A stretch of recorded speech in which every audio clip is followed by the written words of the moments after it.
Proses kasus ibu kandung yang merantai anaknya di Tabanan dengan tersangka Dita Widyastuti terus berjalan.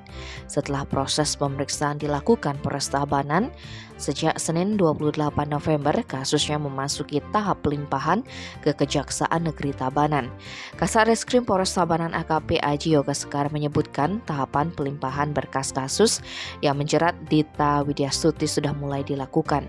Namun saat ini berkasnya berstatus P19 yang artinya berkasnya dikembalikan kepada penyidik untuk disempurnakan. Ada beberapa item penyempurnaan yang harus dilakukan oleh penyidik Polres Tabanan dalam berkas milik Dita Widyastuti. Salah satunya adalah hasil visum dan pemeriksaan kejiwaan baik pelaku Dita Widyastuti dan kedua anaknya. Sedangkan untuk berkas pacar Dita yakni Made Sulendra Surya Atmaja yang turut ditetapkan sebagai tersangka dalam kasus ini juga masih tahap penyempurnaan sehingga belum juga dilimpahkan.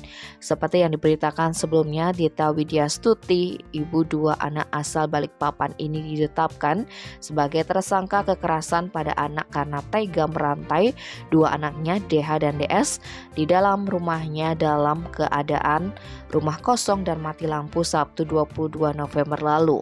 Adapun alasan Dita merantai kedua anaknya adalah untuk memberi efek jera karena anak pertamanya sangat nakal. Dita tidak ditahan karena alasan kemanusiaan. Anak Dita yang kedua masih sangat membutuhkan ibunya. Tim Bali Express melaporkan.